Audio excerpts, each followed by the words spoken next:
Okay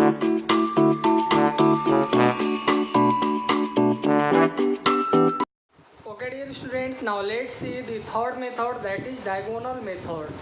Using this method how can we find out the square of a number? Let's see. यानी diagonal method के द्वारा हम दिए गए नंबर का स्क्वायर कैसे फाइंड करते हैं, तो लेट्स सी. तो student this method is very useful to find out the square of a number. यानी दिए गए नंबर का स्क्वायर फाइंड करना डायगोनल मेथड के द्वारा बहुत ही इजी होता है. हाँ, तो what we have to do in this method, let's see. हाँ, हमें इस मेथड में क्या करना होता है. हाँ, तो let's see by one example. Suppose you are given a number like 48. हाँ, हमें 48 का स्क्वायर फाइंड करना. You have to find out the square of 48. हाँ, हमें क्या करना, 48 का स्क्वायर फाइंड करना. तो स्टूडेंट आपको ध्यान ये देना है कि जितने डिजिट का नंबर है, यहाँ पे 48 में कितने डिजिट हैं, 2 डिजिट. तो आपको पहले तो ये देखना इसमें कितने डिजिट हैं. तो 2 डिजिट है ना. तो 2 डिजिट है तो आपको करना क्या है, you have to draw 2 vertical and 2 horizontal column. अगर 2 डिजिट है तो आप ऐसे 2 वर्टिकल और 2 हॉरिजेंटल कॉलम ड्रॉ करेंगे, जैसे कि हम यहाँ ड्रॉ कर रहे हैं, है ना. तो हमने ये 2 वर्टिकल कॉलम ड्रॉ कर लिया. अब ऐसे ही आप यहाँ 2 हॉरिजेंटल कॉलम ड्रॉ कर लेंगे. ये हो गया 2 हॉरिजेंटल कॉलम, है ना. ये वर्टिकल है. हाँ, ये वर्टिकल कॉलम हो गया और ये 2 हॉरिजेंटल कॉलम, या आप कह सकते हैं 2 रो हो गया, है ना. तो इस तरह यहाँ 2 डिजिट है तो हमने 2 कॉलम ऐसे और 2 कॉलम ऐसे ड्रॉ कर लिया. इतना तो आपको समझ में आ गया होगा. अब हमें यहाँ पे जो स्क्वायर बना सभी का डायगोनल ड्रॉ करना लाइक दिस. हाँ, ये आपका पहला डायगोनल हो गया. हाँ, अब दूसरा डायगोनल आप ऐसे सभी को मिलाते हुए ड्रॉ करेंगे. ये दूसरा डायगोनल आ गया. ये आपका आ गया थर्ड डायगोनल. इस तरह से, हाँ, इस तरह से हमें डायगोनल ड्रॉ करना है.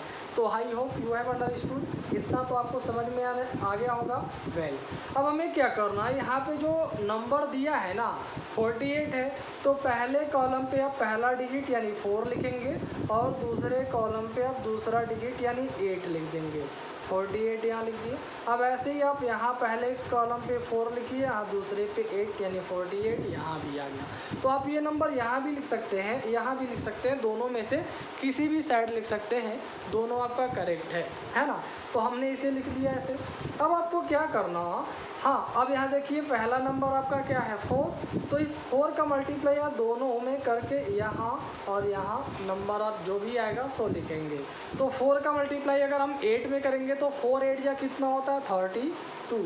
हाँ, 4 8 या 32. तो 32 को हम 2 लिख दिए. कैरी कितना आया 3, तो कैरी को हम ऊपर लिख दिए. स्टूडेंट हमेशा आपको ध्यान में रखना, जो नंबर आएगा उसमें आप 1s का डिजिट नीचे लिखेंगे और 10s का डिजिट ऊपर लिखेंगे. या यूँ कहें कि 4 8 या 32, तो 32 को 2 लिख दिए. कैरी कितना बचा 3, तो 3 को हमने ऊपर लिख दिया, है ना. ऐसे 4 का मल्टीप्लाई 4 में करेंगे तो 4 4 या 16.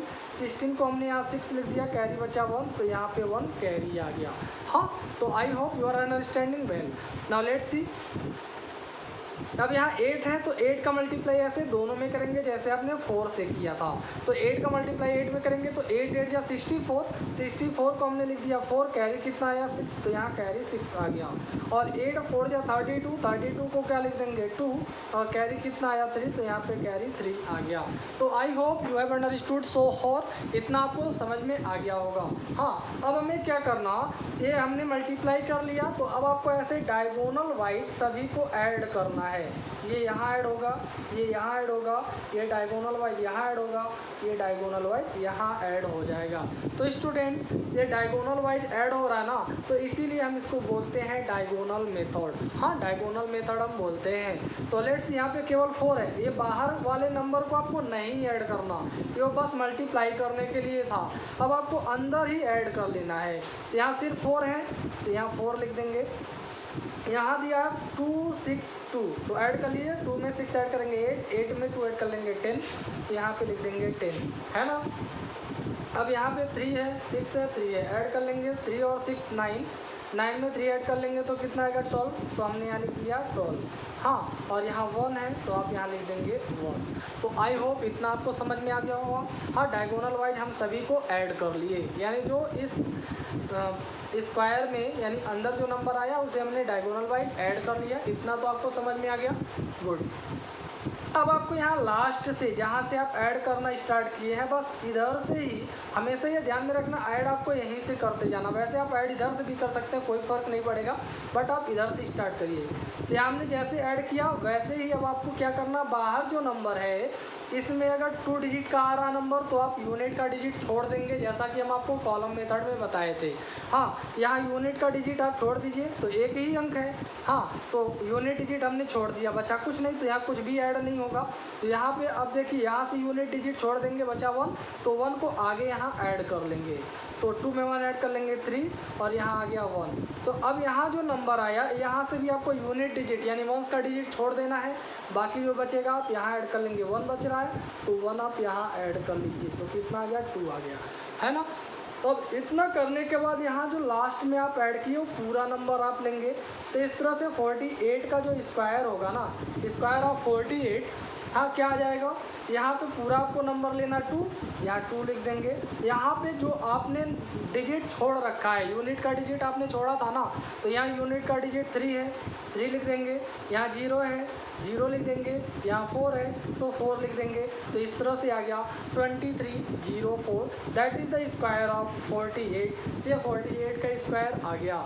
तो student, I hope you have understood how to find out the square of the number using diagonal method. हाँ, डायगोनल मेथड के द्वारा हम दिए गए नंबर का स्क्वायर कैसे फाइंड करते हैं। हाँ, आई होप आपको अच्छे से समझ में आ गया होगा। तो now let's C one more example. Okay dear students, now let's see one more example of diagonal method। Diagonal method का हम लोग एक और एग्जांपल देखते हैं। यहाँ पे हमें फाइंड करना है स्क्वायर ऑफ 134। 134 का स्क्वायर कैसे फाइंड करेंगे। तो इसके पहले जो हमने आपको एग्जांपल बताया उसमें केवल 2 ही डिजिट थे। हाँ, 48 का स्क्वायर कैसे फाइंड करते हैं ये हमने आपको बताया, 2 ही डिजिट था इसमें, और यहाँ पे 3 डिजिट है। तो हमने आपको बताया, हाँ फर्स्ट जो एग्जाम्पल हम बता रहे थे उसमें आपको बताए थे यहाँ जितना डिजिट है आप उतना ही कॉलम वर्टिकल और हॉरिजेंटल ड्रॉ करेंगे। तो यहाँ पे 3 डिजिट है तो ऐसे आप वर्टिकली 3 कॉलम ड्रॉ कर लेंगे। 1 कॉलम हो गया, ये आपका सेकेंड कॉलम हो गया, हाँ, और इस तरह से ये मान लेते हैं 3rd कॉलम, यानी 3 कॉलम हो गए। अब ऐसे ही आपको 3 कॉलम इस तरफ से, हाँ, यानी 3 रो आपको ड्रॉ करना है। ये पहला रो हो गया, ये दूसरा रो हो गया, इसी को आगे प्रोड्यूस कर लेते हैं।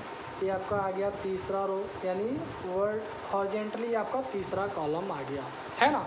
इतना करने के बाद अब आपको सभी के डायगोनल को ऐसे ज्वाइन कर लेना है। हाँ, ये डायगोनल ज्वाइन कर दिए हम, ये डायगोनल ज्वाइन कर दिए, ये डायगोनल ज्वाइन कर दिए, ये डायगोनल ज्वाइन हो गया। हाँ, तब आपको क्या करना, 134 है यहाँ, 1 3 4, यानी एक एक कॉलम पे एक एक डिजिट इस तरह से लिख दिए। अब फिर यहाँ 1 3 4 यहाँ आ गया। अब क्या करना, अब यहाँ से स्टार्ट करिए मल्टीप्लाई करना, जैसे कि आपको फर्स्ट में बताए थे। तो 1 4 जब 4 को 4 लिख देंगे, कैरी 0 आया, यहाँ 0 हो गया। अब ऐसे 1 का मल्टीप्लाई 3 में होगा, 1 3 जा 3 का 3, कैरी 0 आ गया। 1 1 जा 1 को 1, कैरी 0 आ गया। तो हमने आपको बताया था जो मल्टीप्लाई करने पे आएगा, 1s का डिजिट नीचे रहेगा, 10s का डिजिट ऊपर। तो 10s का डिजिट यहाँ कुछ भी नहीं आया, 1 4 जा 4 केवल एक ही अंक आया, तो यहाँ आ गया, बचा कुछ नहीं, तो 0 बचा ना, यानी कैरी 0 हो गया। तो यहाँ कैरी 0 हमने लिख दिया, ऐसे यहाँ भी और यहाँ भी, है ना। अब यहाँ आते हैं, 3 4 जा 12, 12 को 2, कैरी 1 ऊपर आ गया। 3 3 जा 9 को 9, कैरी 0 यहाँ आ गया। 3 1 जा 3 को 3, कैरी 0 यहाँ आ गया, है ना। ऐसे 4 4 जा 16 को 6, कैरी 1, और 4 3 जा 12 को 2, कैरी 1, और 4 1 जा 4 को 4, कैरी 0। हाँ, ये हमने सॉल्व कर लिया, यानी मल्टीप्लाई कर लिया। अब आपको डायगोनल वाइज ऐड कर लेना है। यहाँ डायगोनल वाइज 6 आएगा, यहाँ जो आए, यहाँ फिर जो आए, हर जगह हम डायगोनल वाइज ऐसे ऐड कर लेंगे।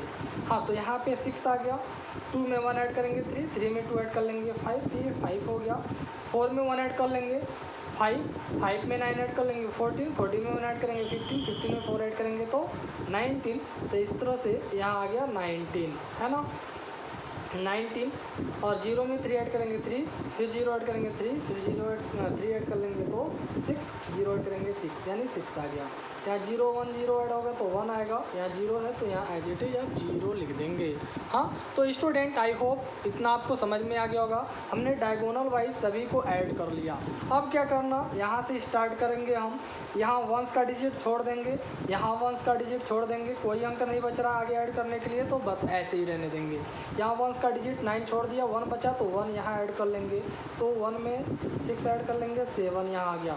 फिर आप यहाँ वंस का डिजिट छोड़िए, बचा कुछ नहीं, तो यहाँ कुछ भी ऐड नहीं होगा, यहाँ भी कुछ भी ऐड नहीं होगा। तो इस तरह से 134 का स्क्वायर आ गया। यहाँ 0 है 0, यहाँ 1 है तो 1, यहाँ 7 9 5 और 6, that is the square of 134। हाँ, 134 का स्क्वायर इतना आ गया। तो student I hope you understood how to find the square of the number using diagonal method. हाँ, आइदर इट हैज़ 2 डिजिट और 3 डिजिट और 4 डिजिट, यानी जितना भी डिजिट रहेगा इस तरह से हम उतने कॉलम बना करके हॉरिजॉन्टली और वर्टिकली दिए गए नंबर का स्क्वायर इजी वे में फाइंड कर सकते हैं। तो I hope you understood. Thank you.